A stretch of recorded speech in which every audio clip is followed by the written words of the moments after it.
יברכך אדוני וישמרך. יאר אדוני פניו אליך ויחונקה. יישא אדוני פניו אליך וישם לך שלום.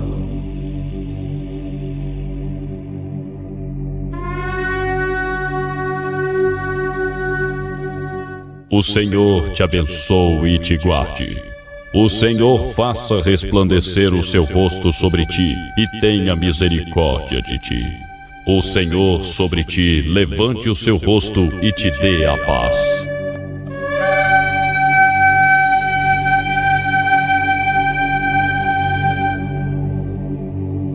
Olá, povo de Deus, bom dia, a paz do Senhor a cada um de vocês, que o Senhor possa estar abençoando-nos através desse vídeo, através desse contexto, desse conteúdo que é a palavra do Senhor, né? Que é a Bíblia. No vídeo passado nós estávamos explicando a respeito do haja luz, né? Falávamos, né, que essa luz era a figura do Senhor Jesus. E mais um dado importante que nós temos, inclusive respaldo na palavra, para nós afirmarmos isso. Mas antes eu queria fazer uma observação e voltar a insistir com vocês, com os amigos, com os irmãos, não deixar de registrar para que a gente possa ter esse vídeo, né, alcançando mais vidas, mais pessoas. Se gostar, deixa o seu like aí, mas o registro vai servir para o YouTube avaliar como de interesse esse vídeo, através do algoritmo do YouTube. Volto a pedir a sua ajuda, ajuda-nos. Bem, dito isso, então nós vamos voltar ao vídeo anterior para complementar algo assim muito importante, um detalhe importante. Quando nós consultamos o dicionário bíblico Strong no hebraico, nós verificamos que a raiz do verbo Yehi, lembra-se, né? Vayomer Elohim Yehi O Vayehi Or. Então, esse o verbo Yehi, né? Haja, ele na tradução do Strong ele também pode ser aparecer. Então, dessa forma, nós podemos entender como uma tradução mais correta, mais próxima da realidade, apareça a luz e ela apareceu. Então, porque essa luz já existia na figura do Senhor Jesus. E tem mais alguma coisa ainda, que a própria palavra nos ensina. Nós temos aqui, vejamos o cenário que nos apresenta Apocalipse. Depois de tudo realizado, a volta do Senhor Jesus, tudo aquilo realizado, a vinda da Nova Jerusalém. No último capítulo de Apocalipse, no capítulo 22, no versículo 5, então nós vamos ver o que se refere ao final dos tempos. Diz aqui, citando a Bíblia: então já não haverá noite, nem precisam eles, se referindo aos salvos, né? Nem precisam eles de luz de candeia, nem da luz do sol, porque o Senhor Deus brilhará sobre eles e reinarão pelos séculos dos séculos. Estou me referindo aqui, estou me reportando e estou citando Apocalipse 22, 5. Então, veja bem, resumindo, no último capítulo da Bíblia, né, a terra, a Nova Jerusalém já instalada para os salvos, então não haverá mais sol, lua ou estrelas, não haverá mais fonte de luz, nenhuma mais. Mas os justos gozarão da luz eterna sobre eles, a luz do Senhor Jesus. Então nós vamos ver aqui em Apocalipse o fechamento, a reunião de Gênesis com o final. Então, tudo como no princípio em Gênesis. Então Apocalipse e Gênesis se completam e vão se fechar o ciclo final. Vamos ter então Alfa e Ômega, Aleph e o Tav, o princípio e o fim, com a volta do Senhor Jesus. Então, está aqui agora, por isso que nós afirmamos que essa luz, ela já existia na realidade. E por isso que nós citamos aqui agora esse fechamento. Por quê? Porque os salvos, após a complementação, o término de tudo, da volta do Senhor Jesus, de tudo realizado, os salvos não terão necessidade de nenhuma fonte de luz. Haverá luz em abundância. A luz do Senhor Jesus, como aconteceu no início, como aconteceu em Gênesis. Continuando, esse nosso estudo, nós colocamos inclusive no vídeo anterior, Gênesis 1 e 2, mas nós entramos no 3, quando falamos da luz, haja luz. E agora nós vamos dar uma passadinhazinha para Gênesis 6 e 7, e eu vou ler aqui. E disse Deus, haja firmamento no meio das águas e separação entre águas e águas. Fez, pois, Deus o firmamento e separação entre as águas debaixo do firmamento e as águas sobre o firmamento, e assim se fez. Eu queria abordar isso aqui com um pouquinho mais de detalhe. Isso aqui tem algo importante. E, aliás, nós vamos ver, logo em seguida, nós vamos tocar nesse assunto, o chamado padrão de criação de Deus, que tem revelações maravilhosas. Mas, vamos continuando aqui. Nós já vimos que a terra foi formada e havia o Espírito do Senhor, pairava, Merahefet, sobre as águas, Essas águas, então, o Senhor agora vai fazer uma separação.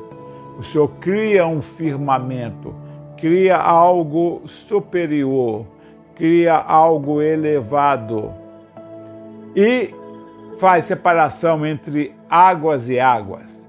Vai distribuir as águas embaixo, que ele vai depois formar os mares, toda a retenção, todo o estoque que vai ficar aqui embaixo na terra, rios, lagos e mares, e criou no firmamento uma outra reserva, um reservatório lá em cima.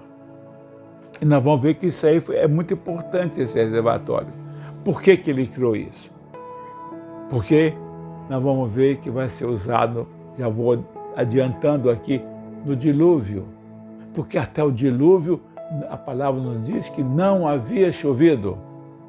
Então, de onde é que o Senhor tirou essas águas para fazer inundação? Tirou das águas acima. Então, nós podemos imaginar, eu vou ver se eu consigo, inclusive, ter uma imagem muito interessante. Como é que o Senhor distribuiu? Que no hebraico chama-se de raquia.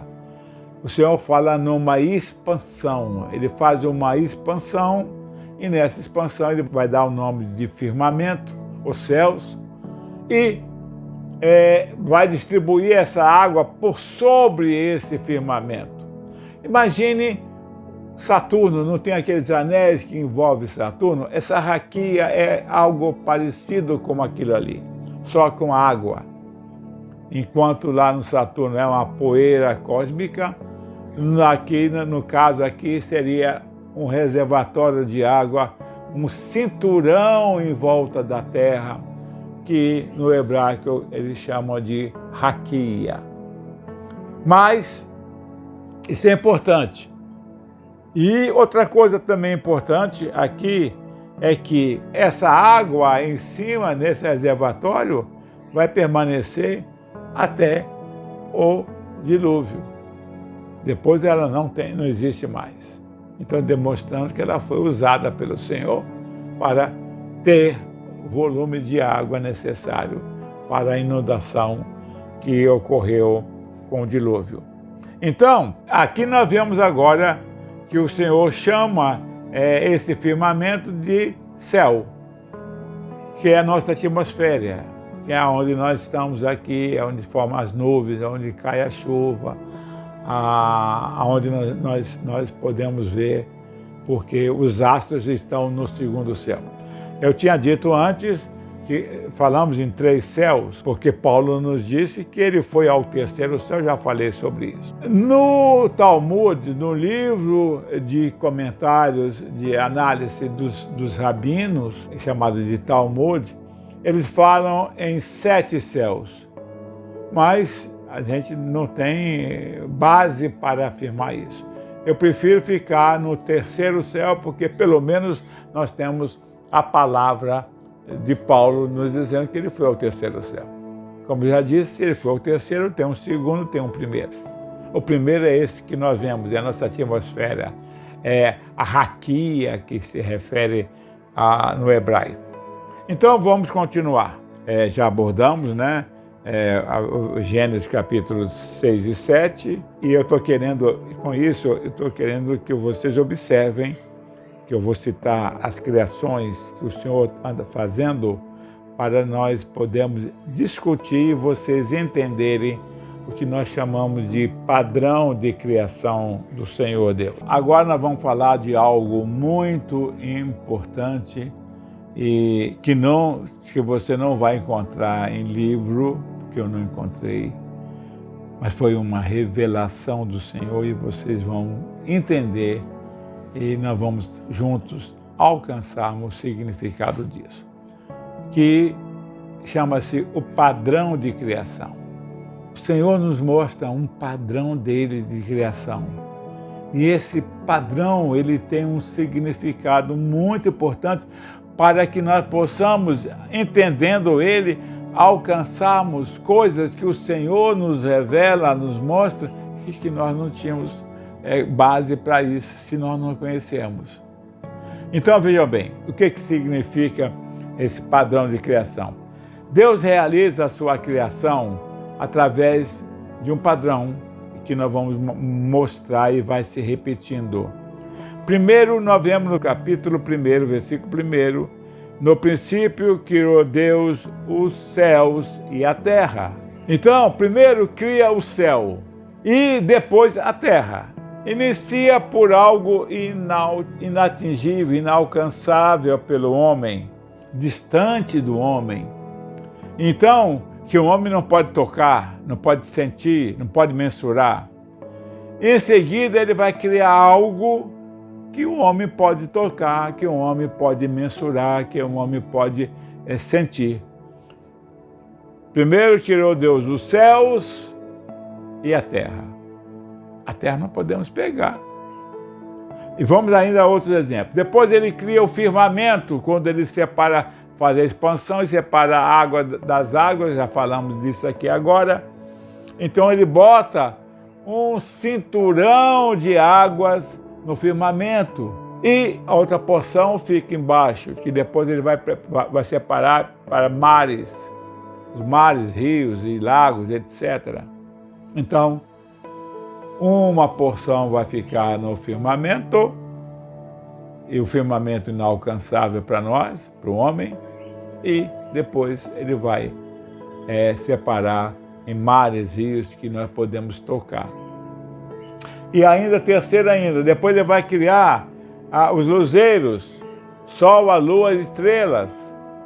E aí em seguida ele vai criar os peixes, os marinhos, que o homem pode tocar, que o homem pode ver, que o homem pode mensurar. Esse padrão tem um ápice na criação do homem, mas eu vou falar, um capítulo quase inteiro sobre a criação do homem, tem revelações maravilhosas. Depois nós vamos ver a formação da mulher, a mulher criada junto com homens. Isso tem algo maravilhoso aqui revelado, a criação do homem e da mulher. E depois nós vamos ver a formação da mulher, formação do homem e do homem a formação da mulher. Também são revelações maravilhosas. o que apresenta, o que significa esse padrão de criação? Que o Senhor está nos ensinando que toda vez em que ele se refere a algo inalcançável, inatingível para o homem, ele está querendo nos ensinar que isso é algo do polo espiritual, da área espiritual. E quando é algo que nós podemos pegar, tocar, até contar, é do polo humano, do polo material. Vou dar um exemplo aqui para vocês entenderem isso.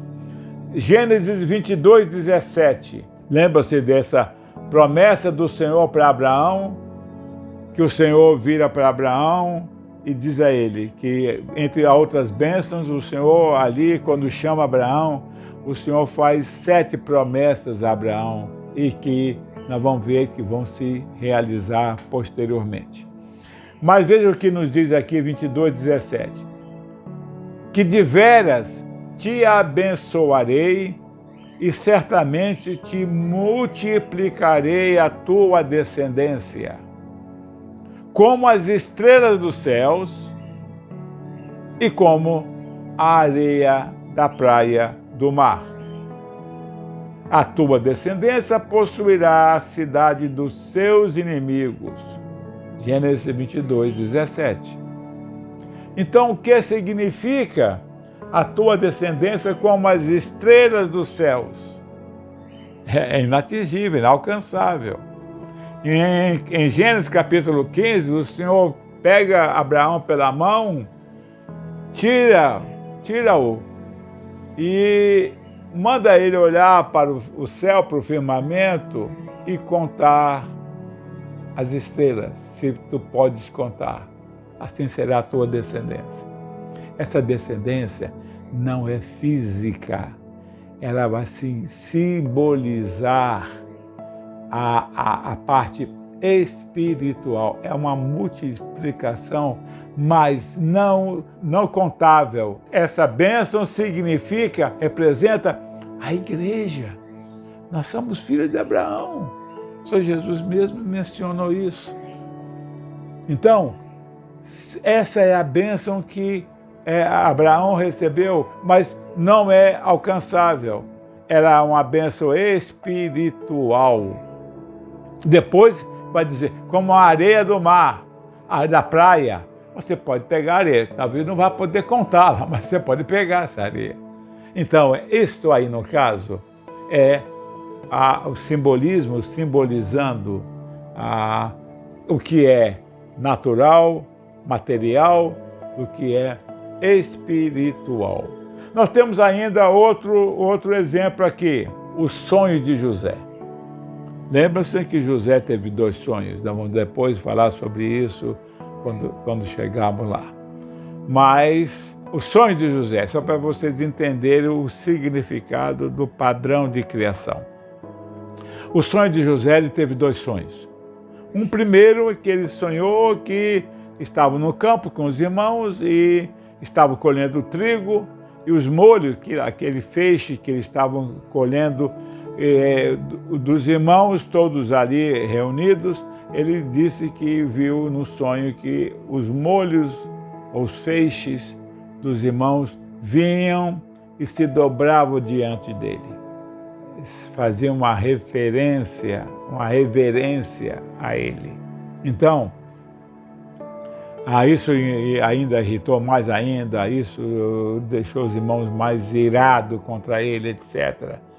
Porque os irmãos entenderam e que realmente significava que haveria futuramente, uma submissão deles a José.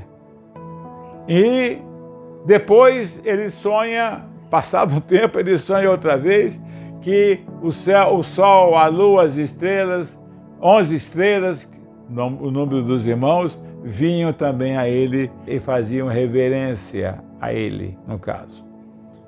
Esses 2 sonhos têm significado diferente. O primeiro refere-se a molhos de trigo que você pode pegar, que você pode palpar, pode contar, pode ceifar. E depois a lua, o sol e as estrelas.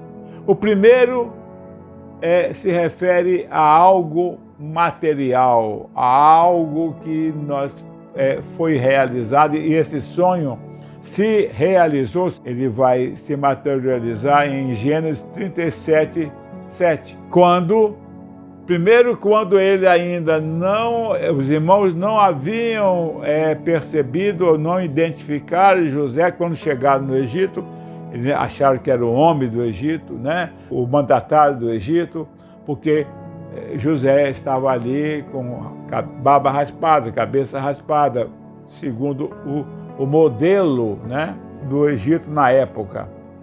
Então eles não perceberam que era José. Mas depois eles realmente vão confirmar depois, em Gênesis 50, 18, pode conferir lá, que eles, sabendo agora que era José, e eles vão se dobrar, se ajoelhar, se humilhar diante de José. Isso é o sonho dos molhos de trigo material.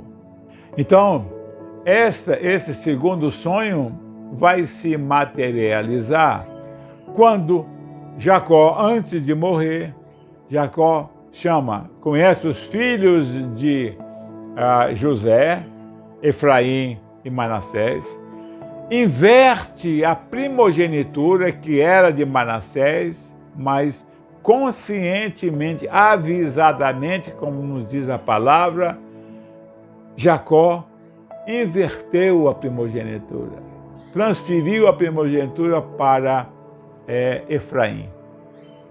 E José ainda tenta corrigir: não, meu pai, não, esse aqui que é o primogênito. E ele responde, ele insiste, recusa e diz assim: eu sei, meu filho, eu sei. Ele será uma grande nação, mas o escolhido. Repare que aqui, no caso, não foi Jacó. Isso aí foi uma decisão do Senhor. Repare lá no início do capítulo que quando Jacó vai começar a dar a bênção, quando José é avisado que José está vindo, né, com seus filhos, a palavra não diz, algumas versões, e a minha diz isso. Então, Jacó / Israel aqui, ele apoia-se no seu bordão, no seu cajado. Cajado nos fala a direção do Espírito.